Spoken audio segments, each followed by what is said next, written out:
Bam. Bam. My peoples. My peoples. Welcome to another episode of Boxing for Breakfast, where you get your healthy dosage of sweet science early in the morning. Y'all know what we doing today, man. We talking boxing. That's what we do. But first off, let me kick this show by saying, my peoples, if you're awake, if you up, if you breathing, that means God gave you another day to enjoy life, to enjoy your family, to enjoy boxing. Thank you, God, for giving us another one, baby. Yes, sir. Thank you. We here, my peoples. And listen, we had a very, very interesting weekend of boxing. Of course, we got to talk about it. Lots of great fights.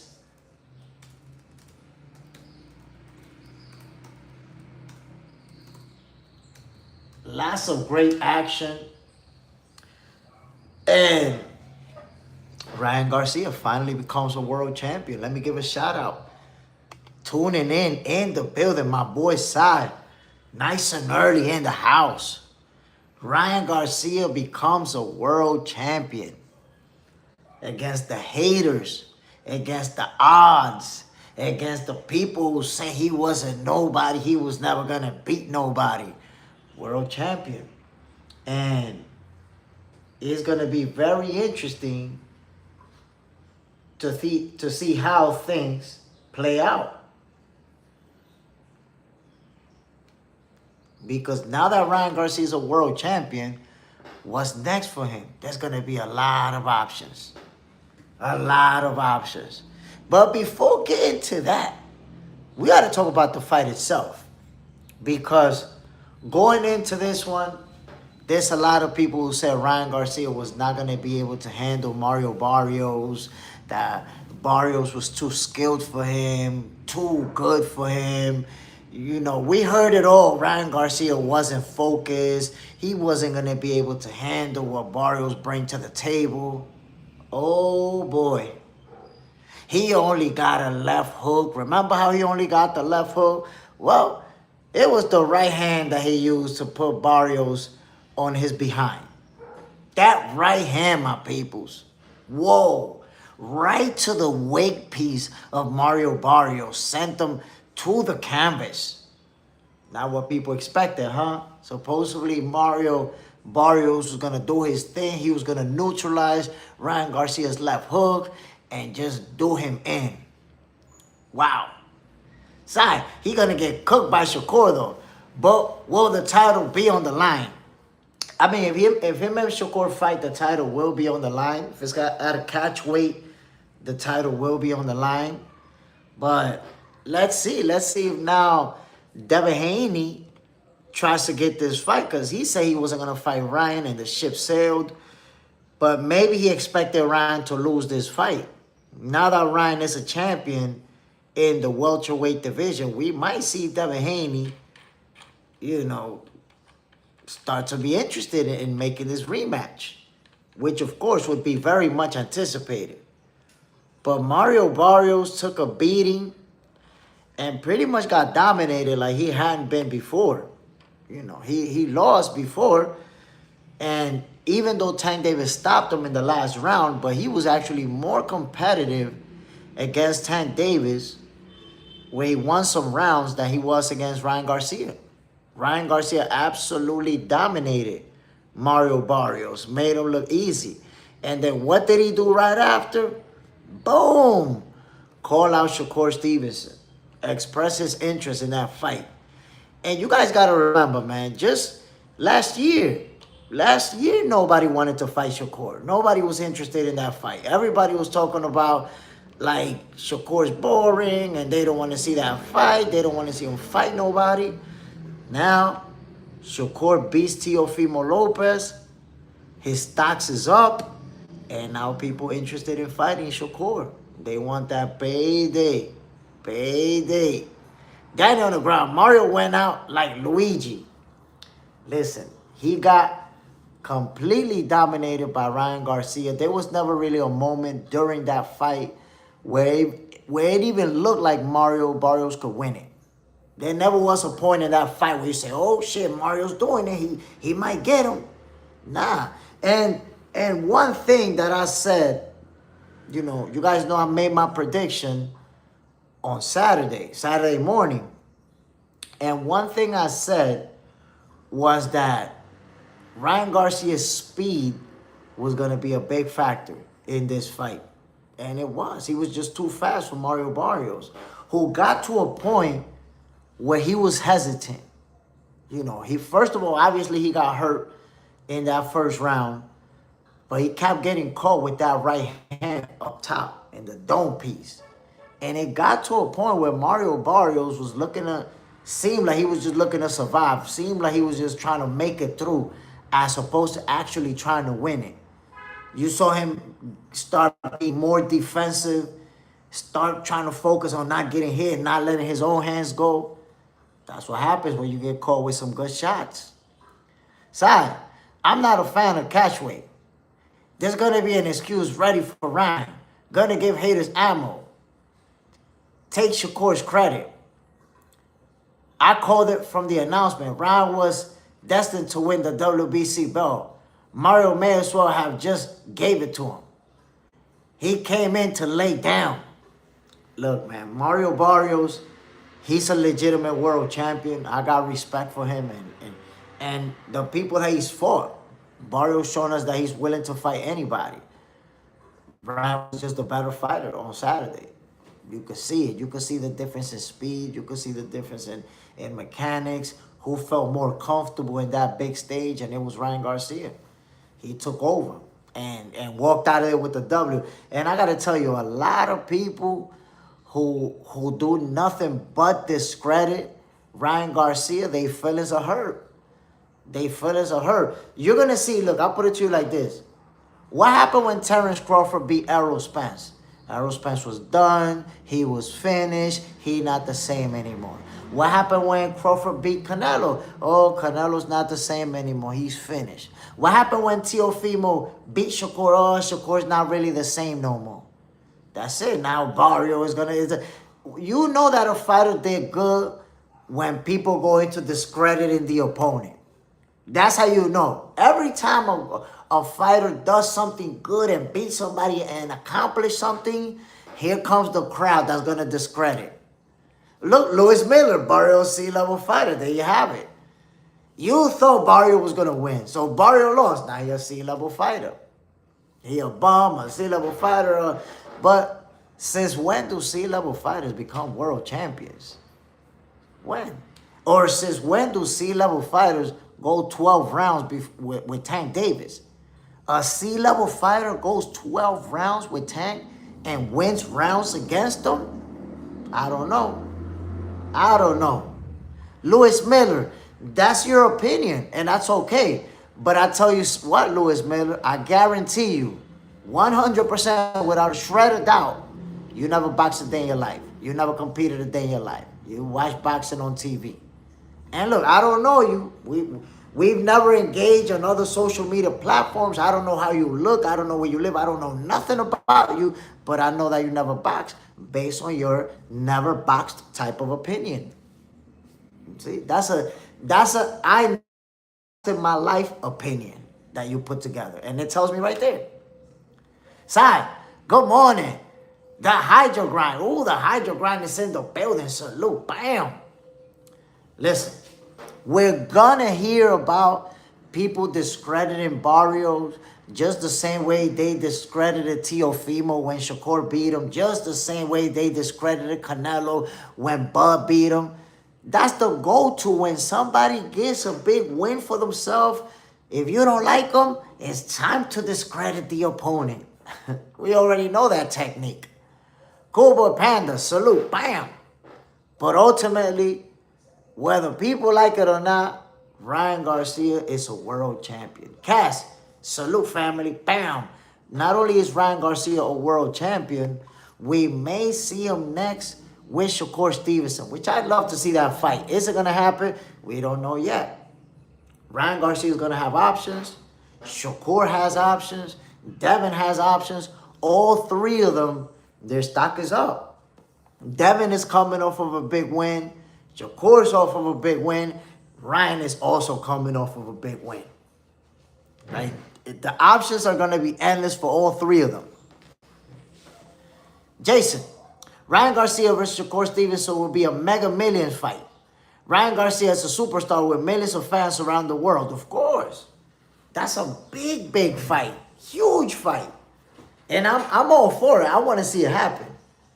Because if you think about it, right now would be the perfect time for that fight. Look, Shakur coming off of a big win, became a world champion at 140. Ryan Garcia becomes a world champion for the first time at the welterweight division. Now, they're both reigning champions. What better time for them to face each other? This is it right here. This is it right here.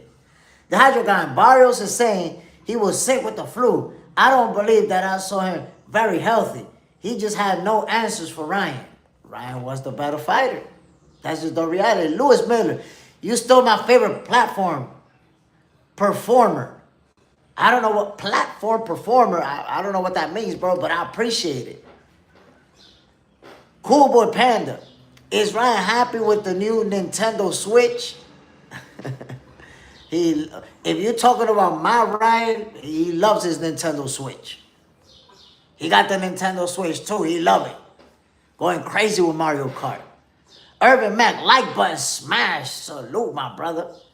Hell yeah. You see, those who show up, bam, hit the like button right away. Double tap that screen, my people. There's no ghost watching in 2026. The Hydro Grind, Sulaiman already responded to the saying that he will not give Shakur a title shot because of everything that happened. So I see that fight difficult to be made. Aroma Sound, you was right about Shields beating Cruz. I expected Shields to beat her the way that she did, because they don't like each other. They was coming in there with that type of energy. So Mauricio Sulaiman is a goofball. Ryan Garcia and Shakur Stevenson, they could still fight. The title don't even need to be on the line. The title don't even need to be on the line, and they could still fight. If Mauricio Sulaiman want to do it like that, they could do it like that too. But he just keeps sinking himself lower and lower and lower. That's why, look, now he out there giving out chains. Yo, maybe they're going to like this chain. Let's put this out. This is going to make us more attractive. Look like a dummy. The Hydro Grind, yes. Hitchens too saying he was sick. I saw him very healthy too. Oscar wants an investigation. Daniel Negron. Does Ryan have a pay sanction fee for that belt he just won? Of course. He got a pay sanctioning fee.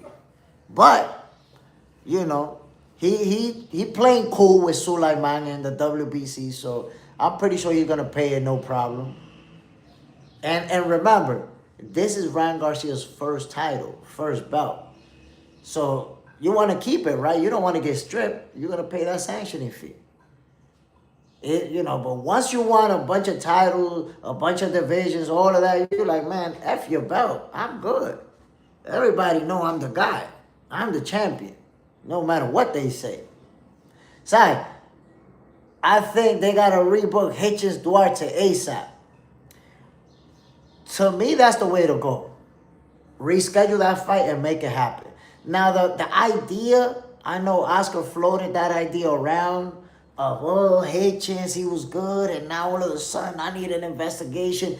It almost suggests that they faking it, right? And Oscar knows that's bullshit. Maybe, he's doing the promoter thing and making sure he pushed so that his fighters still get that shot.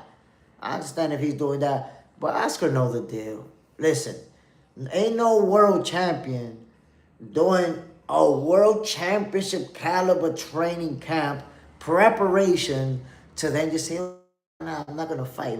Let's face on so we could get out of this one. Nah, bro. Everybody want to fight. Nobody gets out of a fight like, yeah, I don't want to fight this guy. He might beat me or he's going to be tough. Let's get out of this fight.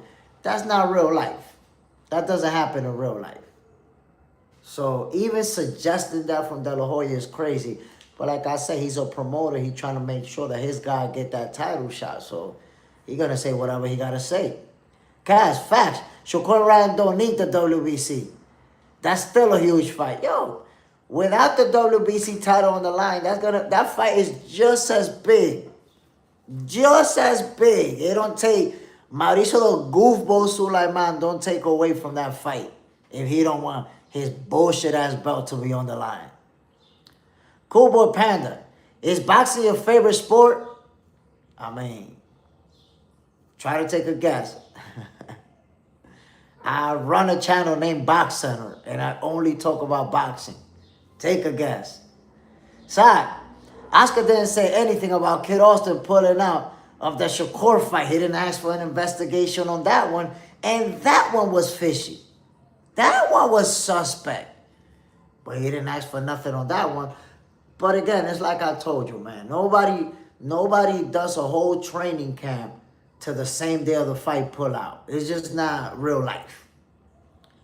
Lewis Miller, Ryan or Shakur, Mr. J. Smith. If they fight each other, I got Shakur winning that fight. But to be honest, I don't see anybody beating Shakur. There isn't anybody at 135 or 140 that I see messing with Shakur. I don't even think nobody at 147 either. But at 147, I have to say it would be a catch weight because Shakur only has one fight in the 140 division. I don't see him jumping up. I don't see Shakur jumping up to 147 just like that and fighting there straight up. For him to end up at the welterweight division, I'd have to see him fight 2 or 3 times at 140 and then finally grow into it where he could move up now to 147. But ain't nobody beating Shakur. That's just the reality. Ain't nobody beating him. Irvin Mack, no put title on the line.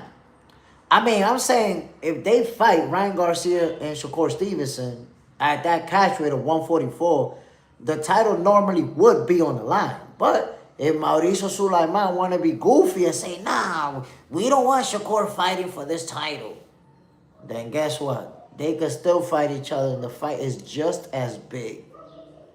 Just as big. Only that WBC trinket won't be on the line. So, whatever. Whether Mauricio Sulaiman and Ryan Garcia was right next to him when he was like, yeah, Shakur can get this. And Mauricio was standing next to him with that goofball smirk in his face. My peoples, did you see Gary Antoine Russell and Andy Hiraoka?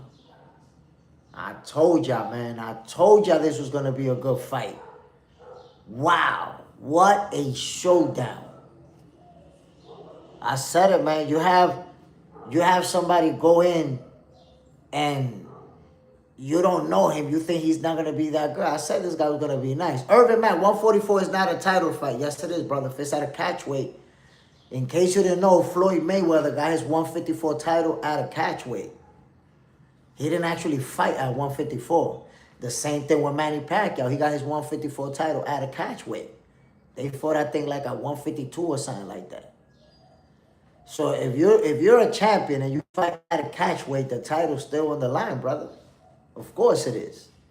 Unless, like I said, Mauricio Sulaiman decided that he don't want Shakur to be fighting for his belt because he tried to rob him for $100,000 and Shakur didn't go for it. They could fight without the belt on the line. It's still just as big of a fight. The Hydrogram.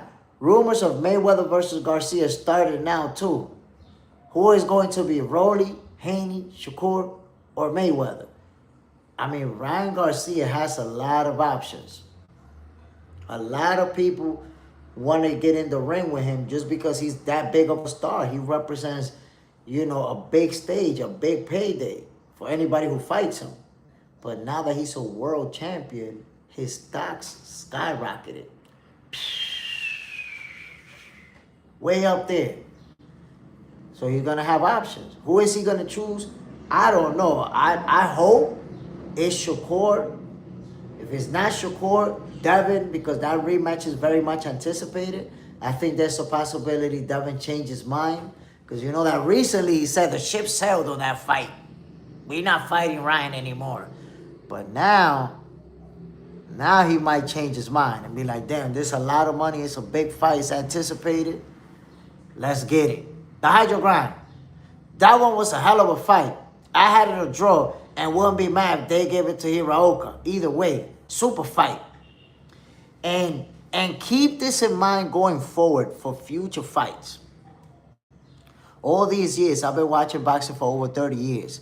And I always tell people, whenever I see a Japanese fighter, an undefeated Japanese fighter, and they got 20 plus wins, and then they have a high knockout percentage, I already know what type of fighter they are. Even if I've never seen them before, I already know. These guys are always super, super tough. They're always the type of fighter that could take a shot and keep coming forward. They always apply pressure. They're always strong. They're a certain type of fighter. And you always see that. So even though I had never seen Hiraoka, his resume told me everything I needed to know. Because that's the one thing about Japanese fighters. Their resume is not manufactured. It's not a padded record. In Japan, a lot of those fighters, they fight each other early on. So even when you see a guy who has 3 losses in his resume, 4 losses, you can assume that they not that good, and they be really, really good. They just be fighting tough opponents from early on. So when them Japanese dudes get to 20-0, that O is serious. It's a real undefeated record.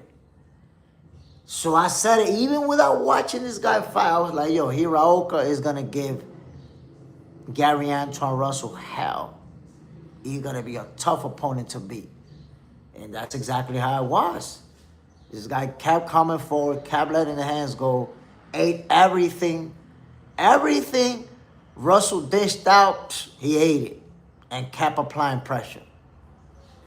Ultimately, Russell got the win, but I felt it was closer than what the scorecard showed. In fact, when that last bell rang, I wasn't too sure. Last bell rang, I was like, damn, who won this fight? Who really won this shit? It was close. It was competitive. The whole fight was super competitive. Irving Mack, Ryan can't fight. And you're going to see Irving, a lot of people discrediting Ryan Garcia. Why? Because it's not what they expected. It's not what they wanted. A lot of boxing fans, if they expect a guy to lose and he wins, instead of saying, damn, he won, he's better than I thought, they automatically start discrediting the opponent. Now you're going to see a lot of people talking about Mario's not that good. Mario is a C-level fighter. Mario, damn, but you wasn't saying that before the fight. People who said that Mario Barrios was going to win the fight, now Mario Barrios is a bum. They can't bring themselves to give credit to Ryan Garcia. The hydro grind, yeah, the scorecards were nasty. Yo, the scorecards for this fight, I didn't agree with them. I thought they should have at least been close.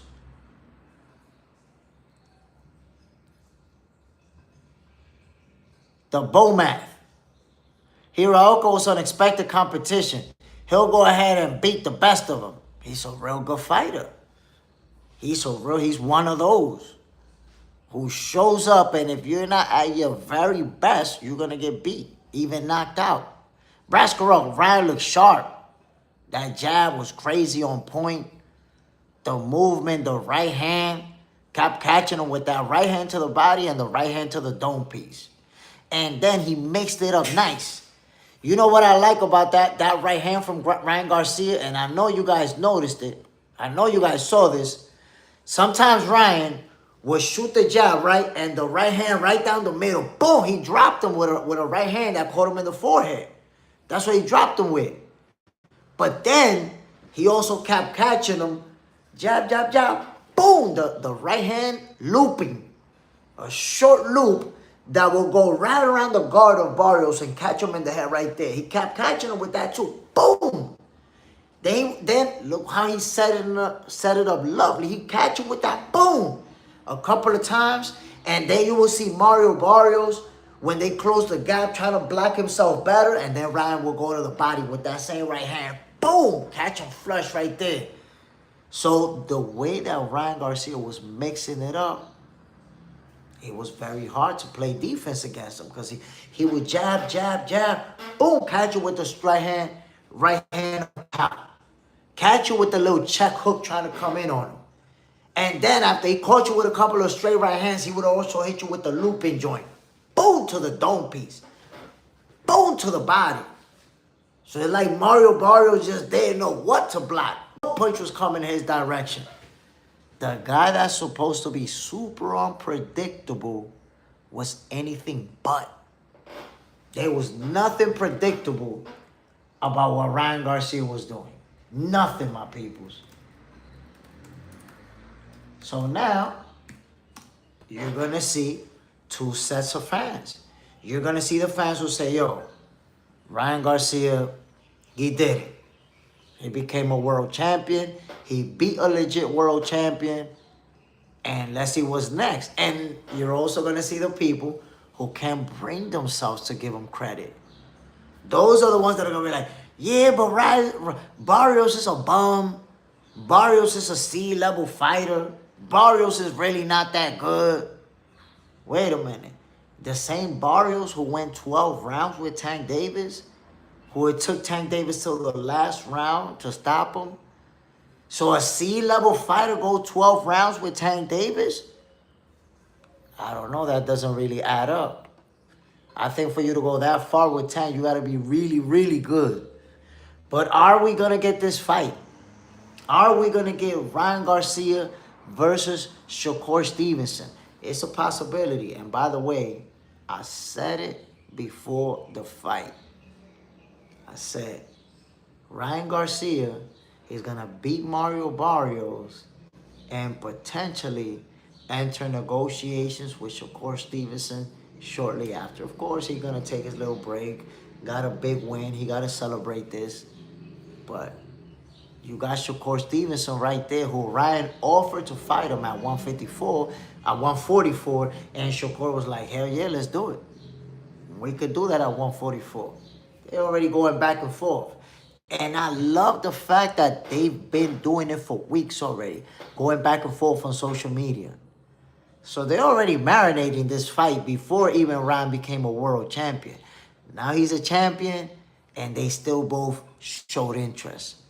That's the name that Ryan Garcia called out while he was in the ring. Shakur, yep, I want to fight him. Shakur was standing right there. It's perfect. It's the perfect time for them to fight each other. Bo Rice, B-level based off of last fight, he was neutralized. Efrain Lopez, I also said Ryan wins. There you go. Ryan walked out of there with a W against all odds. Against all the people. Look, all the people, and I get what you're saying, Bo Rice, but everybody who said that Ryan Garcia was going to lose, today now they discredited Barrios. Like, damn. Nah, you know, I would have believed you if before the fight you was like, yo, Barrios is C-level, Barrios is not. But damn, after the fight, now you decide to discredit him. That's crazy work. That's nasty work. Son, Bug got stopped by the police again. Oh, man, you know how that go. We know why. Irvin Mack, Ryan has to come ready to fight. Look, I think something that we've seen about Ryan Garcia is that he really is about that smoke. They have hated on him so much. And look at the resume. At this point, he's already been in there with Tank Davis, Devin Haney, Rollies, Mario Barrios, and watch next how he's going to be in there against a big name as well. Now, could Ryan Garcia be putting himself in position to fight Floyd Mayweather for his title? I want you to think about that. Could that be possible? Because Floyd Mayweather's already talking about coming back for a professional fight. Could you imagine that? Floyd Mayweather's going to fight Mike Tyson in April, but then supposedly after that, it's going to be a professional fight. Bo Rice, I held him on A level before the fight. Side, Terrence Crawford is going to be a special talent, potential star in MMA if he pursues it. Oh, Terrence Crawford the second? Are you talking about the son or Terrence Crawford? Irvin Mack, Rolly came ready to fight. I think Rolly's is going to end up fighting Conor Benn next on Zuffa Boxing. I got a feeling that's how that's going to play out.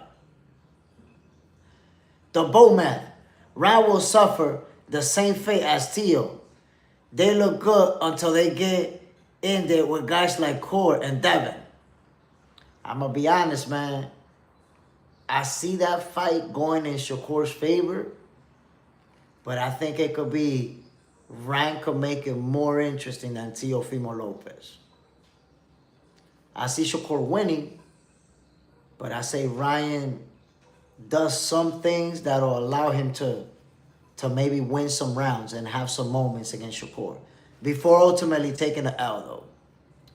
The Hydro Grind, Sulaiman already said he will rank Mayweather if he comes back. So Mayweather versus Ryan is an option, just like Pacquiao came back to fight Barrios.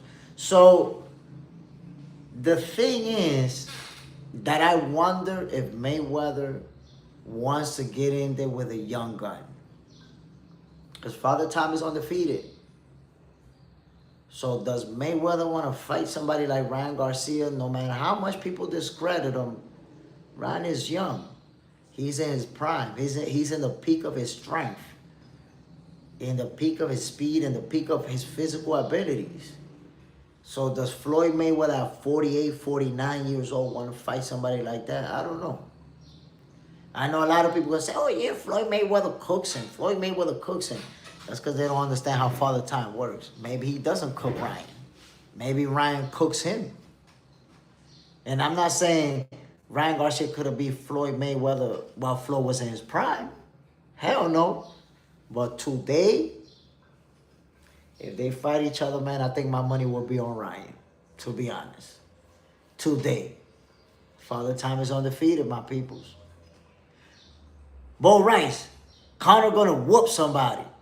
I think it's gonna be Conor Benn versus Rollies that we're gonna get. Because he himself revealed that they was already talking to Rollies with plans on fighting Rollies first and then Ryan Garcia. Efrain Lopez, if Ryan stay focused, he can dominate the welterweight division. Let's see. He finally got to win his first title. What is he going to do? Is he going to defend it? Is he going to try to unify? How far does this go? Side. But is Terrence Crawford Jr. Smith, Terrence Crawford Jr., J. Smith. His dad is Terrence Crawford Sr. Okay. So I see what his son is doing in wrestling. I doubt that he's gonna go into MMA, honestly. I don't think Terrence Crawford is gonna let him take that route just because MMA doesn't make money like that compared to boxing. Like, Crawford will be able to just give him a better lifestyle, bro, than MMA, I think. So I don't know. I think, wealthy parents, oftentimes parents who become wealthy in combat sports, they don't want their kids to do combat sports because they know what it takes.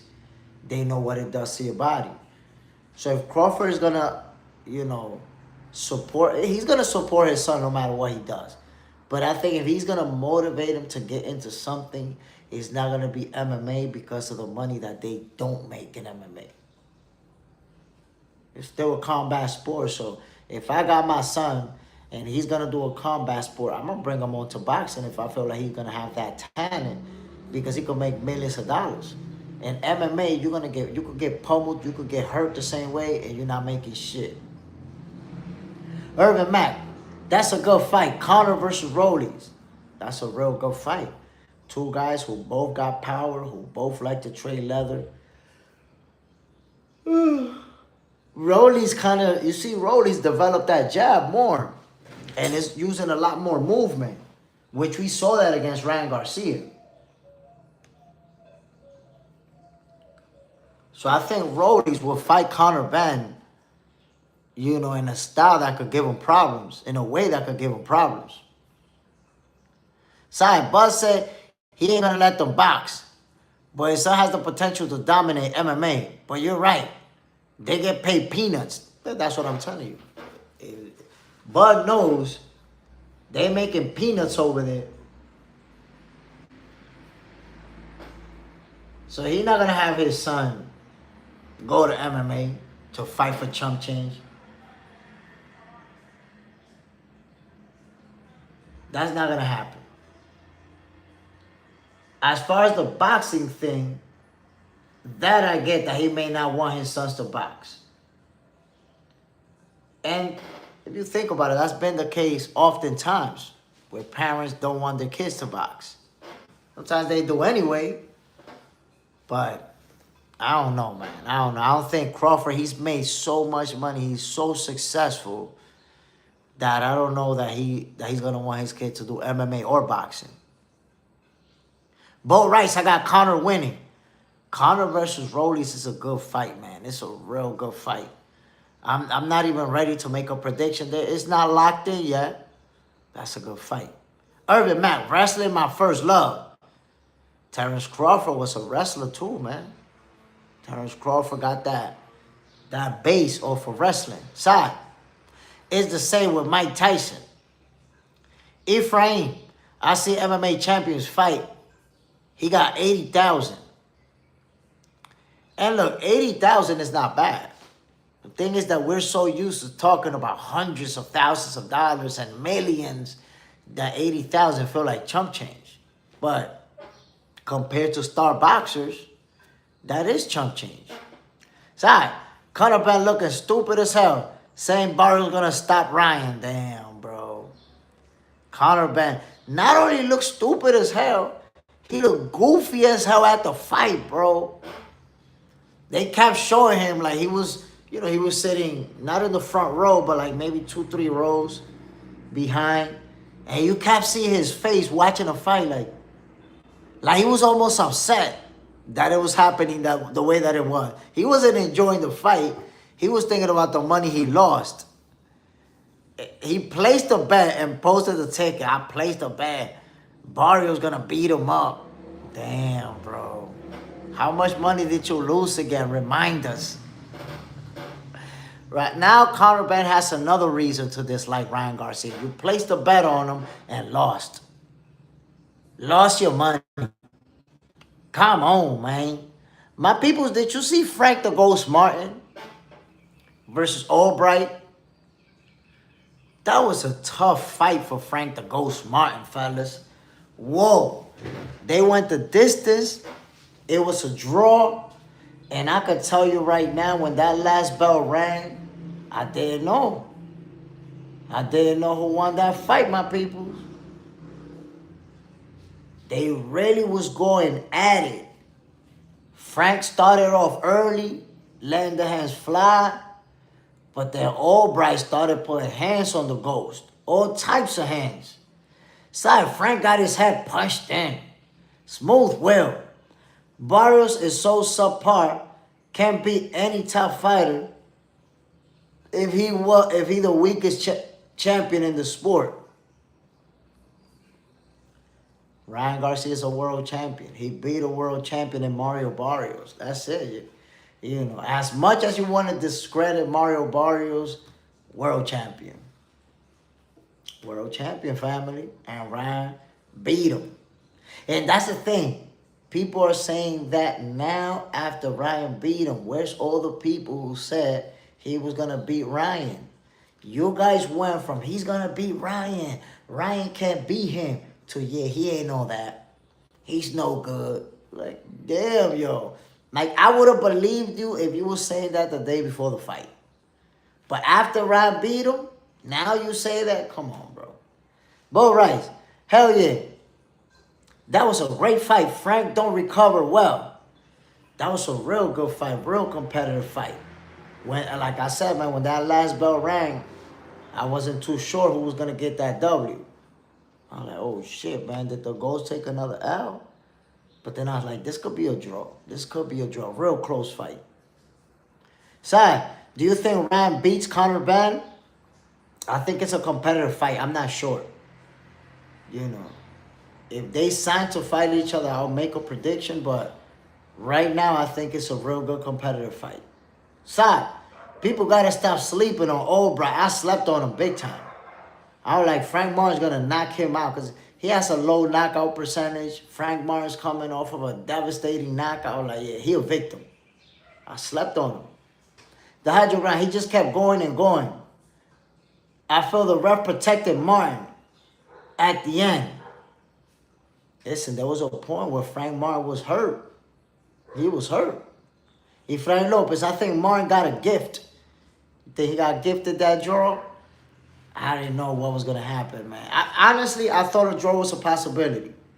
When that last bell rang, I was like, yo, I don't know who won this fight, man. It could be a draw. This was a real close, real competitive fight. But it's what I said before. Before the fight, those of you who tuned in know. I said Frank Martin was in for a tough fight, and so is Gary Antoine Russell. I had a few people telling me, nah, Gary Antoine Russell, he's going to cook this guy. He's going to make it look easy. And look at the way the fight played out. Tough opponent for Frank Martin and a tough one for Gary Antoine Russell. And then Ryan Garcia is the only one who made it look easy.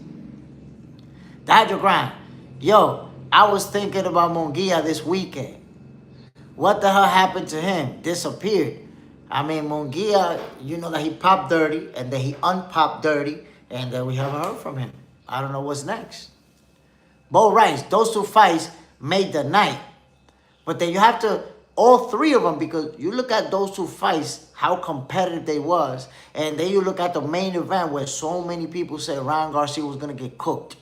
And it's like, so far, everybody who told me Ryan Garcia was going to get cooked, today, they're like, yeah, Barrios ain't all that. Barrios is C-level. Barrios is weak. I'm like, God damn. You went from Ryan was going to get cooked to Barrios is no good? Like, come on. The guy's a world champion. Ryan B, a reigning world champion. The Bowman. Got yourself a new sub, Smith. Level-headed analysis. All the way from South Africa. Salute, my brother. Appreciate it. Bam. Yes, sir. Africa in the building. The Hydro Grind. I'm satisfied with the draw. I mean, I'm okay with the draw. Anytime you hear that last belt and you don't know who won, you like, damn, shit. It could be a draw. You know, and a draw is a good decision. Efrain Lopez, I'm not mad at the draw, but I think Russell won. And what happened to Hitchens? So Hitchens supposedly fell sick. He felt ill, the flu or something like that. And that's it. That's why he couldn't fight. I hope they're able to reschedule that with Oscar Duarte. Bo Rice, I definitely thought Barrios would whoop him. I'm telling you, Bo, a lot of people, you're not the only one. A lot of people said that Mario Barrios was going to whoop Ryan Garcia. And most of them today are like, yeah, Barrios, he ain't know that. He's a bum. He's a hype job. He's like, God damn. Libre, I thought Barrios was going to win.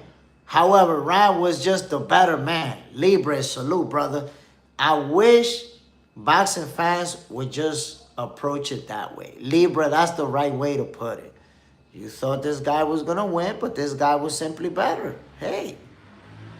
But people have a hard time accepting when they're wrong. You know, and it's always been like that in boxing. If you look at the Terrence Crawford haters, everybody he fought was nobody, everybody was no good, or they was washed up, or there's something wrong with everybody he beat in his whole career. The same thing with Shakur Stevenson. Everybody he beat is no good, they're all a nobody, and there's something wrong with all of them. So now you see it with Ryan Garcia. He beat a reigning world champion. Now the reigning world champion is no good. Look, Wilson, Barrios is mediocre. Did not do nothing. Look at that. A mediocre fighter went 12 rounds with Tank Davis. Remember, Tank Davis stopped Barrios in the very last round. But he's mediocre. Damn, a mediocre guy took Tank Davis all the way to the last round? I don't know. I don't think so. That really doesn't make sense. Dante Boxing Talk. Hitchens is a tough spot, pulling out 2 hours before a pay-per-view event. So, I'm going to agree with you on that. That puts him in a tough spot. But if it's legitimate, then he did the right thing. If it was legitimately sick like that, he did the right thing. You know why? Because he's better off pulling out of the fight, even if it's 2 hours ahead, than actually stepping in the ring, getting his ass whooped, and trying to tell us, oh, I was sick. We wasn't going to want to hear that. We wasn't going to want to hear the excuse, oh, I was sick, I had the flu, I couldn't perform. Ain't nobody want to hear that. So you're better off pulling out and catching the heat that you catching for that than stepping in the ring and taking the L because you wasn't at 100%. A lot of times, fighters step in the ring not at 100% and get their ass whooped. And then they got to keep it quiet because, you know, it's that culture of not having any excuses. So I think he did the right thing. If he really did have the flu and he was all fucked up in the game, yep, did the right thing. Efrain Lopez, Barrios had the wrong game plan. He went in thinking Ryan only had the left. And they supposedly worked on that right, but he ate that. Who eats 2 hours before a fight? John Parham. He tried to fight at the wrong weight. Hitch is a bum. Irving Mack. Got to be there. The Bowman. Hitch has made the right decision. He don't want to beat Tio after the Cambosos fight. You see what I'm saying? Tio showed up to fight Cambosos, wasn't in great physical shape, took the first loss of his career. And nobody, if you think about it, nobody ever bring up Teofimo's health when they talk about him losing to Cambosos. Nobody. The only thing they say, oh, he lost to Cambosos. He lost to Cambosos. That's it. So you're not going to be able to use, I had health issues as an excuse. Nobody want to hear that shit. So Hitchens could have took a nasty L and nobody was going to hear that. That he wasn't in great condition, that he wasn't in good shape. Nobody want to hear that. So if he did have the flu, and I did hear that he had that, go for him pulling out. Deal with the backlash. When you come back and you fight and you win, that's it. The backlash disappears. Boxing is a what have you done for me lately sport. John Parham. Plus he knew there was no scrub and was very confident. He had a tough fight in front of him. You got a tough fighter in front of you and you sick. Nah, don't go out there and get your ass whooped and then have to have an excuse that you were sick. The hydro grind. Nothing Hitchens got cold feet when Duarte cut him off and told him to shut up. Ah, come on. You think you love them conspiracies, the hydro grind. That's your shit right there, conspiracy. He got cold feet. You think a fighter's gonna go through a whole training camp? You know how expensive it is for a training camp? $40,000, $50,000, maybe more, to then say, yeah, man, I got cold feet. I'm not gonna fight. We wasted all this money in training camp. I'm gonna pay you out of my pocket. Well, I'm gonna owe you this money. Nobody getting paid. I'm sorry, y'all. I got cold feet. That's not real life, bro.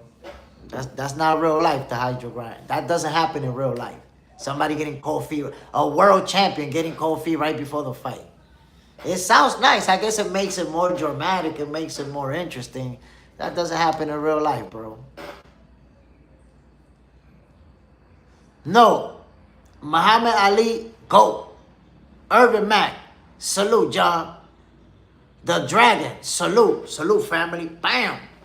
So, look. Right now, a lot of people don't like it. It goes against what a lot of people wanted to see.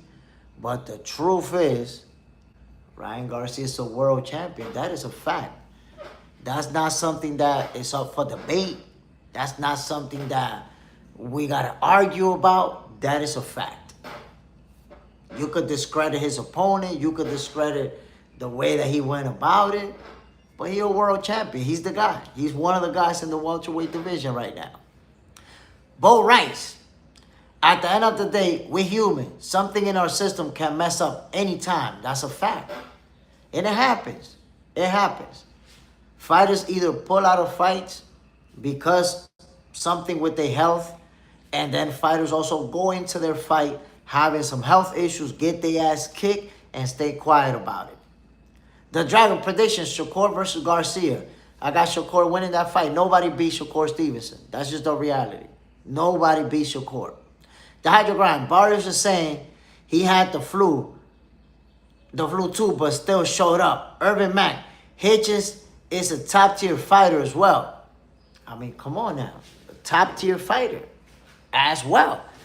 So when you see a guy at that level pulling out of a fight, how about just believing him?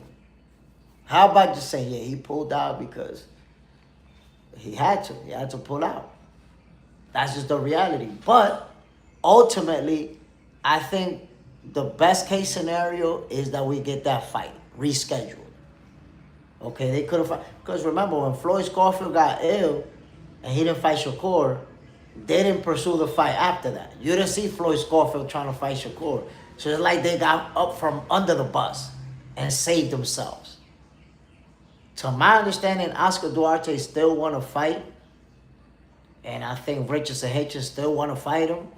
So that fight can still happen. Let's see it. Let's see how it goes. The Hydro Grind, apply the same energy to our Dominican brother Scorfield. I mean, how do we apply the same energy? He didn't want to fight. He didn't want to fight. Okay. But after that, he's never expressed interest to fight. Oscar Duarte looked like he still want to fight Richardson Hitchens. Wilson, people who bought tickets and bought pay-per-views should get a discount, a big discount for Hitchens pulling out. It's not fair. You know, that's a reasonable argument to make. That is a reasonable argument to make. Although, to be honest, in most cases, and you know this is true, most people buy the pay-per-view for the main event. Most people who bought the pay-per-view, if Hitchens wasn't part of it, they would have still bought it. They would have still paid for the fight. Most people who went to the venue to watch it, without Hitchens, they would have still went. Because the big star of the night is Ryan Garcia. And obviously he's fighting for the title with Mario Barrios. But I think it's a fair point of view. You know, one of the big names that was there didn't fight. But what percentage of money can they return for your pay-per-view when somebody in the undercard didn't fight and you still got the main event? So that's something to consider. Son, if Hitchens don't want to rebook it, then we got to look at him sideways. I mean, after him and Shakur didn't fight because he had to pull out, they never tried to reschedule that fight. They never tried to make it happen. So I felt like, yeah, they feel lucky that they got out of that fight. Shakur was going to embarrass Floyd Scorfield. His stock was going to plummet. Instead, they got Tevin Farmer, got a knockout win over him, a monster win. The stock is up. Instead of getting your ass whooped by Shakur Stevenson, you beat up Tevin Farmer. Go fight Abdullah Mason. Floyd Scorfield can fight Abdullah Mason, and that's a fight that we would all want to see. I guarantee you, every single one of you would like to see Floyd Scorfield and Abdullah Mason. But his pops already showed me that they scared to death. Pop Dude's talking about, yeah, we want to fight Abdullah, but we need $10 million.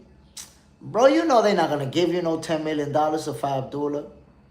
Floyd Scorfield never made $2 million in his life for a fight. You never made $2 million. When you asking for 10, you already telling us you don't want to fight, bro. You guys know that $10 million is the mythical figure of, I don't want to fight you, but I'm going to make it seem like I do so people don't say I'm a duck. $10 million is the magic number. Y'all remember when Keith Thurman wanted $10 million to fight Bud? When Danny Garcia wanted $10 million to fight Bud? None of them made nowhere close to that amount of money. They're like, what are you talking about? You won $10 million. Come on now. So when Floyd Scorfield's father said, we want to fight Abdullah, we want 10 mils, that right there told me they don't want to fight Abdullah Mason. And I'm going to tell you what, so far, Floyd Scorfield, they've been preparing him You know, they've been developing him. They've been taking their time. But I need you to understand something. At one point, people gonna start asking him, yo, when you gonna fight the champions? When you gonna fight the big dogs? Cool, now we seen your development. We see you knocking people out. We see you knock out Tevin Farmer, a former champion. Okay, when are you gonna fight one of the reigning champions? So that pressure is gonna start coming on. You're gonna start seeing that pressure, like, yo, that's it. Floyd Scorfield getting wins in resume that say he's ready to step up to the plate. When y'all gonna do that? The Dragon, I'm picking Mason, and never been in a championship fight. Abdullah Mason, I think, is gonna cook Floyd Scorfield if they fight. Cook him. Irvin Mack, true. Priced out of the fight. Come on. When you see Floyd Scorfield pops asking for $10 million, he's basically saying, yo, we don't want nothing to do with Abdullah Mason. And we're going to ask for an amount of money that we make sure we're not going to get. That's what he did with that. They don't want Abdullah. But the pressure's going to be there. Okay, you're not going to fight Abdullah, but who are you going to fight next? You beat Tevin Farmer by devastating knockout in your last fight. What's next? Are you going to get some low-level, no-name opponent that we never heard of? Or you finally going to be challenging for a title? Or one of the highest-ranked opponents in that division?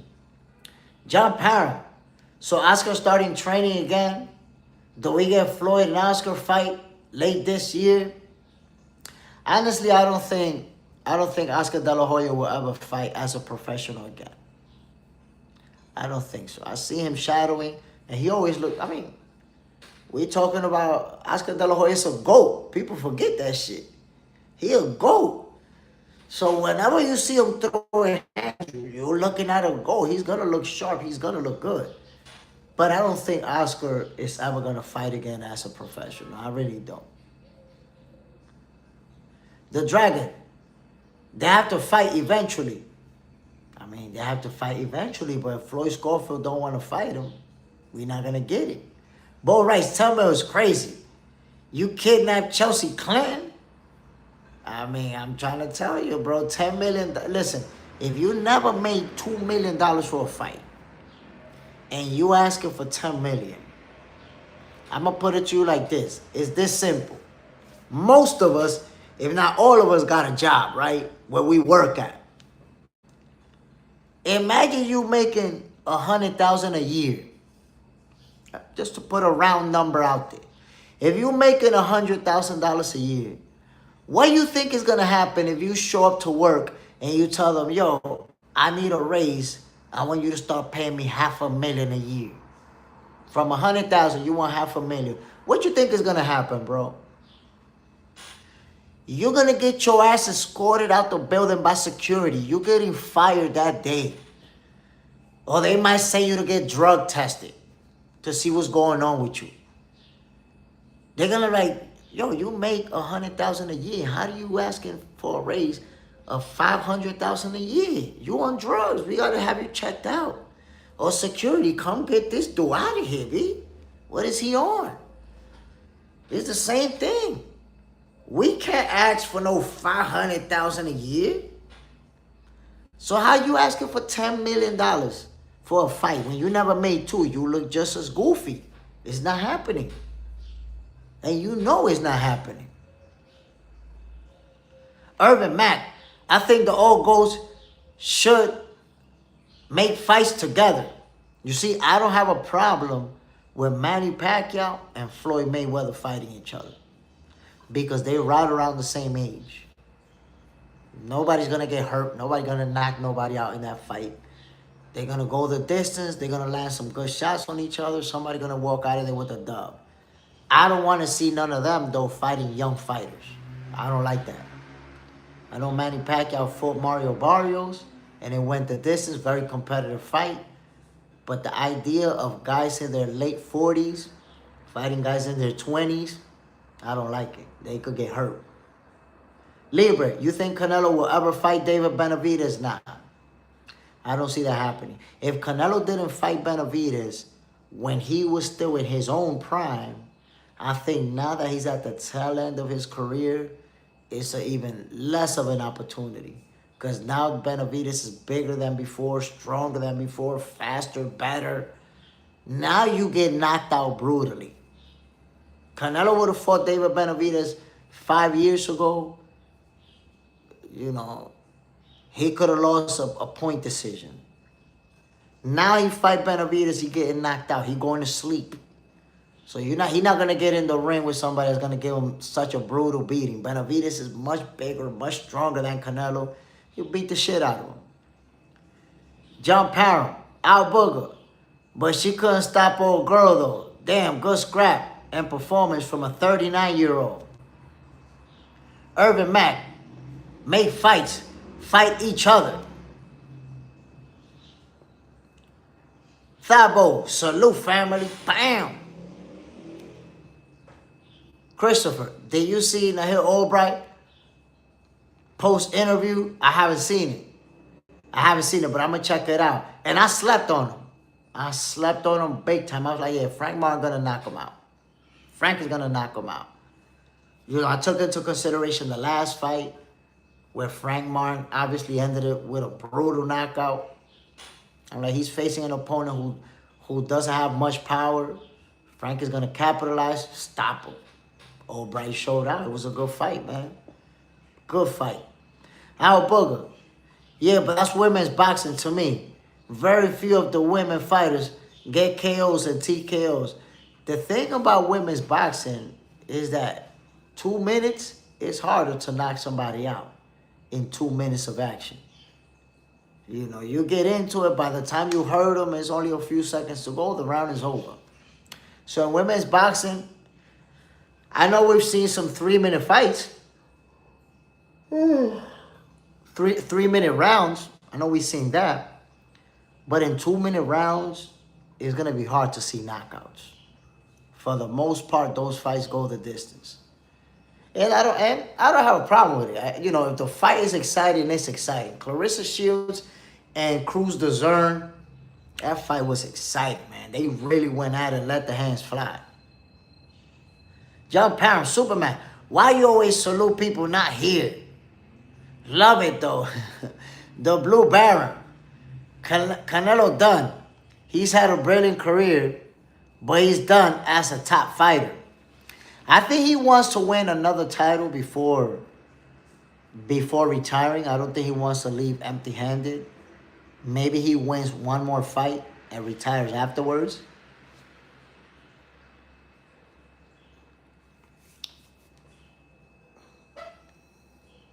Wilson, it's funny how Crawford wanted to fight Canelo using snack. Crawford wanted to fight Canelo using snack and Conti, and now that he passed, I don't know, you making up weird conspiracies, man. We'll see you in 24 hours. You need a 24-hour break for that one, man. Come back in 24 hours with something less corny. Shakur hands, Albright a live dog. We slept on dude. They should have stopped the fight early. Listen, Albright showed out. He really did.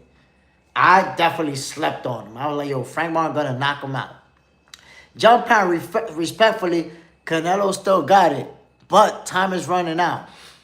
I think he's at the tail end. He could still perform at the highest level, but him performing at the top, maybe 2 or 3 fights at the most before he just start getting his ass whooped. The Dragon. That Perkins KO was nice. Ooh, that was nasty. That was nasty. Straight left, boom, and then the right hook, boom. That was it.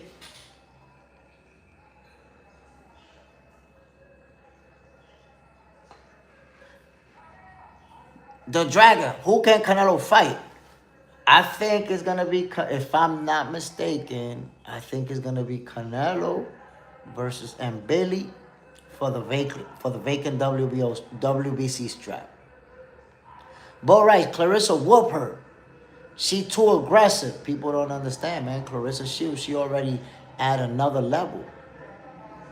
She already at other level where she kick into a whole new gear and beat your ass. Shakur hands, I was like, chill, stop the fight. The sort of hybrid. These people say anything. Shit. Shakur has Mr. 24. We gotta give them 24, 24, 24. They get corny too early in the morning. We don't got time for that. Al Burger, Monday morning goofballs. Bo Rice, agreed. Albright is nice. Yes, sir. Yes, sir. He let them hands fly. He showed out. Urban Man, Canelo has more fights left in him. Contract. I mean, if I'm not mistaken, his contract with His Excellency Turki Al-Alshi was 3 fights. And one of those 3 fights was the one that he fought before Crawford. School. So School, Crawford, and one more. If I'm not mistaken, he has one more fight in his contract. I could be wrong, but that's what I think it was. John Parham, who should Beck fight next? That division is wide open. Beck, I'm lost, my brother. Beck, who's that? The Dragon, yeah, and Billy versus Canelo. I think they'll be fighting for the vacant WBC strap. Shakur hands, yes, Bud is done with the fighting portion, but he may be a coach and keep teaching the youngin. That's a possibility. That's a possibility. Although I'm not sure he'll be that either. You know why? Because if you think about fighters who are really, really successful, when they retired, they almost never go into coaching. Almost never. Like if you look at Floyd Mayweather, for example, he never went into coaching. And you could start going back, you look at Sugar Ray Leonard, you look at Oscar De La Hoya, you look at all these great fighters, and none of them really go into coaching. Especially the ones who retire with a lot of money, because coaching it's almost like a 24-hour job. Like you wake up in the morning, you coaching whether it's your kids or your fighters to go run, to make sure they're doing whatever they're supposed to do early in the morning. Then you making it to the training session with them. Then the training camp. Like when you're a coach, you're just as involved with boxing as the fighters. Like you live boxing. And I think if you retire with a lot of money, it's hard for you to commit that much time to boxing to become a coach. I think it's hard to do that. So, you know, it's easier to become a promoter when you're not so hands-on. You don't have to always be there. You're not always in the gym with the fighters. You're promoting. And if I'm not mistaken, Terrence Crawford is coming out with his own promotional company as well. So I don't know. I'm not sure about him becoming a coach. I don't think so. Urban Mac, no vacations with coaching. There ain't none. So, you know, you had a long career, a tough career, an accomplished career in boxing. You know, it's hard when you retire with a lot of money to now go into coaching and you're still going to be in boxing at the same, you know, spend the same amount of time in boxing. I don't think he's going to do that. I don't see it. The Assassin, Jay Smith, what's poppin'? Salute, brother. Bam. Shakur hands. He worked at the BFB gym with the youngsters already, even while being a champion. And that's one thing. I see Terrence Crawford helping out the young guns and showing up, giving them a little pep talk, giving them some pointers. I just don't see him becoming a coach. You know, like he's going to have so many different things going on for him that I don't know if coaching is something that he'll want to put that time into it. I'm telling you, coaching is tough. It's tough to be a coach in boxing. I mean, it's probably tough to be a coach in other sports too, but I'm referring to boxing because that's what I've been involved with. John Parham, Jay Smith, back to bully, bro. Who should he come for? Bro, I don't know who's back to bully. I don't know who that is, my G. Back to bully? I don't know. What's his full name? Can you just tell me his full name? Because people keep saying back to bully. I I'm not familiar with that. Maybe I know the fighter and I'm just not familiar with the nickname. Shakur Hands. Yes, not a full-time coach exactly. I don't see him becoming a full-time coach. I see him helping out with fighters. John Parent, Superman. You just can't win, bro. Shakur Hands, yeah. He may just be in and out. Urban Mac, Bud is so special. I'm telling you. Sai.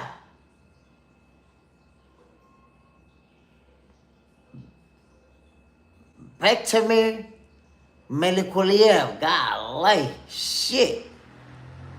What's up, my brother? Sai. The guy who got knocked out by Gabe Rosado. Nah, John, I see why you can't spell his name. Golly, ain't nobody spelling that name. But, my peoples, hold on. But let me push this thing forward real quick.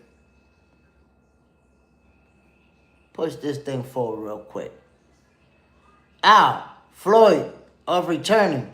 Who does he fight? Yo, the thing about Floyd Mayweather returning is that somebody told me something that I don't know if it's going to be like that. But somebody told me that the people who Floyd signed with to return as a professional, that they not trying to do no cherry picking shit, no little easy fight for Floyd to just get his bag and get out of there. Like, they trying to make a real fight. They trying to make Floyd fight a live one. So, I don't know what they're going to do.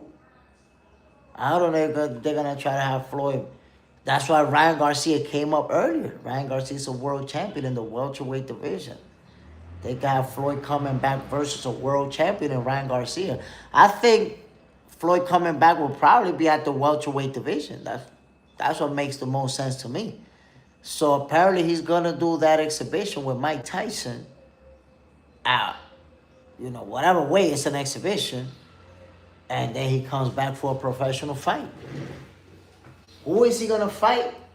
I don't know, my peoples, but I'm interested in seeing it. And when I spoke about it earlier last week, about Floyd possibly coming back, a lot of people was like, "Damn, he's not going to come back." And even myself, it's hard to see Floyd Mayweather risking that O. Like, damn, you really going to risk that O? Because you got to think about it, my peoples. Cano Crush, salute, my brother. Bam. You got to think about it. Floyd Mayweather, his whole brand is built on that undefeated record. My peoples, damn, we've been at it for over an hour. Not even 30 likes. Come on, my people. Hit that like button, y'all. No ghost watching in 2026. But Floyd Mayweather coming back, it's like, is that really going to happen? And who is he going to fight? I thought that the perfect scenario is him and Manny Pacquiao, because they're both having an exhibition in April. They're both fighting in April in an exhibition. So to me, that set the stage for them to fight each other afterwards. Let's see. The Assassin. Where you get that damn name from? You saw what happened to the plant, Sweet Hands. Sweet Hands got. My peoples, there's some fighters out there, man, who's been inactive, who I think we all want to see. Caleb Plant is one of them. The Charlo brothers, I'd love to see them back in the ring. There's some fighters out there, man, who just need to be fighting again. Who, when they step in the ring, they always give us good fights. Whatever's going on in their personal lives, I hope the Charlos can get everything sorted out and they could be back in the action soon. Soon. I want to see them fighting. But in the meantime, these two right here, Ryan Garcia, Shakur Stevenson, they both coming off of monster wins. Both of them. It's a great time for them to fight each other, my peoples. It is a great time for them to fight each other. Ryan Garcia became a world champion when a lot of people didn't expect it to happen. Shakur Stevenson beat Teofimo Lopez when a lot of people said Teo was going to knock him out. Teo was going to beat him. Shakur got the brittle hands. All that other stuff people like to say about Shakur. So what can we expect? A great fight in between them. Al, do you see the boxer collapse in the ring yesterday? I did not see it. I saw a post about it. I didn't actually watch it during the fight. That's not a good sign. Obviously. Not a good sign. And that could be very dangerous. Some boxers have collapsed in the ring and never woke up out of that. Bo Rice, we got the youngest though. What the F is Tank doing? So Tank is dealing with the legal situation. I'm hoping that he could be back to boxing, whether it's by the end of this year or early next year. You know, I've said it a million times already. Tank, you know, he didn't commit the type of crime that's going to land him in jail for a whole bunch of time. He's not doing years in prison. That's not happening. Worst case scenario, I see him doing 6 months to maybe a year at the worst. So even if he does that, even if the worst case scenario happens, Tank Davis gets out of jail by the time he's 31 years old, still in his prime. And I remind you, when Mike Tyson went to jail, he went to jail for a few years. He still came out, was the biggest star in boxing. So Tank Davis going to jail doesn't mean that it's over for him if he does go to jail. He'll still come back to boxing and be one of the biggest stars in the game. However, these guys all fighting each other is going to put Tank on the hot seat. Because now you're seeing, you know, Ryan already fought Tank Davis. Ryan fought Devin Haney. Now Ryan might fight Shakur Stevenson next or another big name. So when Tank Davis get active again, there are going to be those expectations. And people are going to start applying that pressure like, Tank, when you're going to fight Devin? When you're going to fight Shakur? When you're going to fight Teo? When you're going to fight Ryan? When you're going to give Ryan the rematch at a high weight class? All these things are going to start coming up. People will be applying pressure on Tank Davis to make those big fights. Wes Dustin, late, but I'm here. Peace, J. Smith, Box Center fam. Ooh, that like button is activated. Salute, my brother. Always appreciate you, Wes Dustin. What do you think about Ryan Garcia and Shakur Stevenson next? Is that a fight that you would like to see? I'm telling you right now, my peoples, I want to see this fight. This is a good one right here. Not only because of how popular both fighters are, but because look what they're coming off of. Both of them. Big wins. The stock is up. Both of them are a bigger name right now than they ever been. This is the time for them to fight each other. Both of them reigning world champions. This is it right here. This is it. West Dust, I'd love that fight tomorrow. Me too. Me too.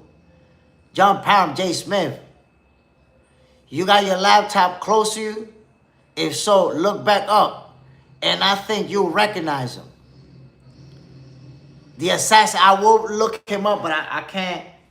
There's a reason why I can't do it right now. I'll explain offline. The assassin, you already hit the like button. Soon as I pull up, J. Smith. Ooh, appreciate you, my brother. Bam.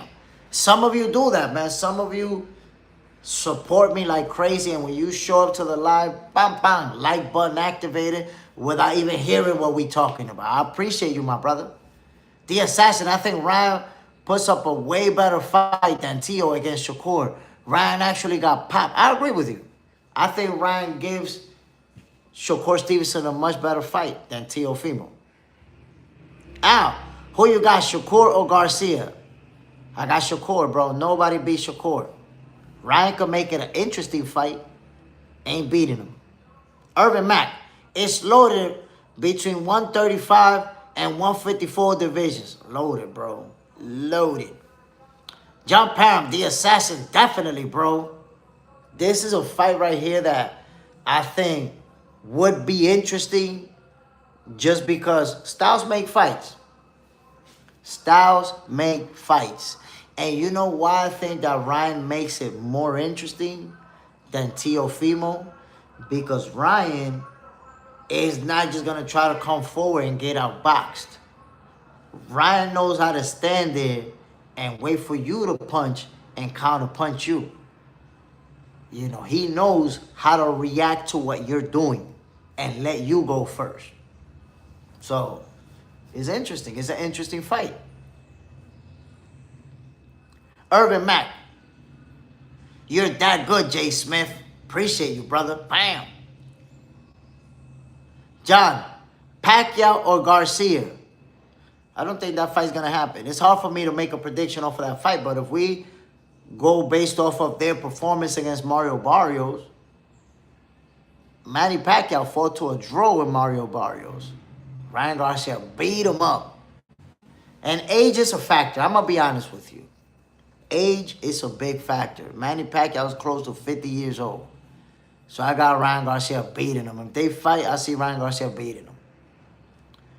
John Parham, Shakur 7-5, unless he clips Shakur, which I can't see happening. You see, if he catch him with a nasty shot, hurt him, then the tide could switch to his favor.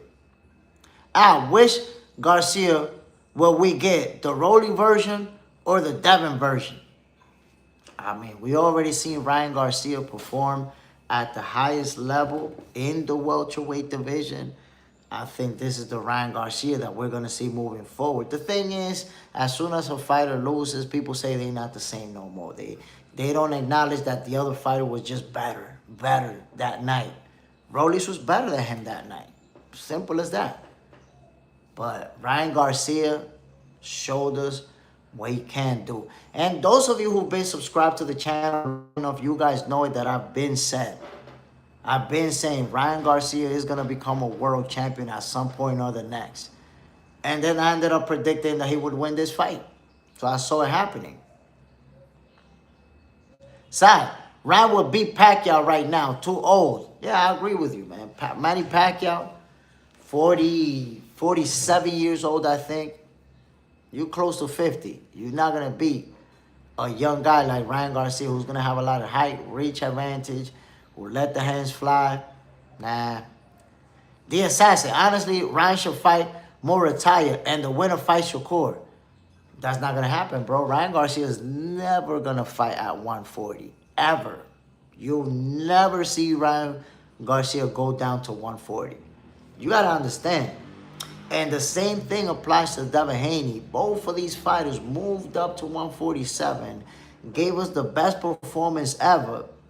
You see that they feel good in that division. They feel strong, fast. They just got it. They're not going to move back down. That's it. They found that division where they feel good at. Wes Dustin, Round versus Conor Benn would be action-packed. That's a good fight. That's a real good fight. It looks to me like Conor Benn is going to fight Rollies next. And then, obviously, he wants to pursue Ryan Garcia. But let's see what Ryan is going to do next. Irvin Mack. That's the question mark. Ryan didn't come to fight. Rolly just came too good. I don't think it's that he didn't come to fight. I think he got hurt early on in that fight, and he just couldn't recover the same. He couldn't be the same that we're used to seeing. That happens. I've seen it a bunch of times. A guy gets hurt early on. Look at Brian Norman Jr.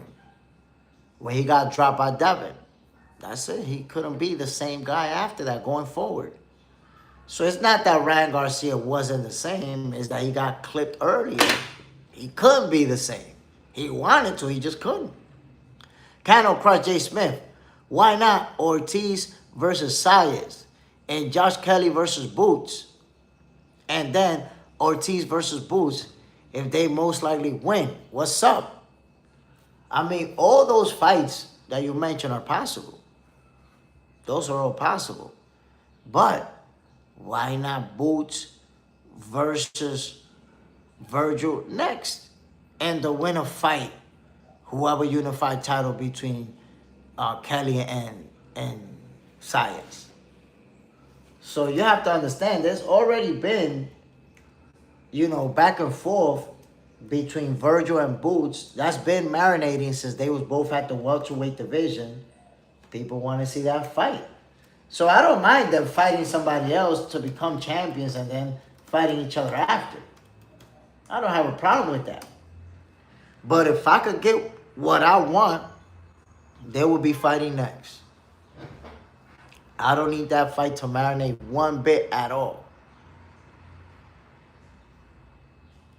Wally Ahmad, great fight for Ryan and boxing. Happy Conor Benn left Eddie Hearn. We might even get Benn versus Boots down the line.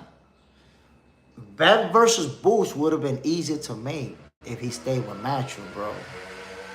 And I'm going to be honest, what Conor Benn did to Eddie Hearn, there's two ways to look at it. There's the way that we can say, yo, it's business.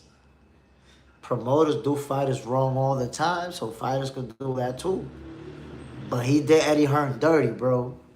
Because I want you to remember, it was Conor Benn who had Eddie Hearn kizak his mouth, talking about, yo, Eddie Hearn stood by me. Remember when the steroid shit? Remember when he popped dirty? And everybody was shitting on Conor Benn? It was Eddie Hearn that was fighting for him. It was Eddie Hearn that was getting in front of a camera, fighting for his guy, fighting for his guy's innocent, fighting for his guy to be back. So Eddie Hearn has that thing about loyalty where he fight for his guys. And Conor Benn said Eddie Hearn was the only guy, the only dude that was there for him when everybody turned on him. And they even asked him if he would sign with somebody else for double the money. And he said, nah, I'm loyal. I'm loyal to Eddie Hearn because of what he's done for me, how he showed me loyalty.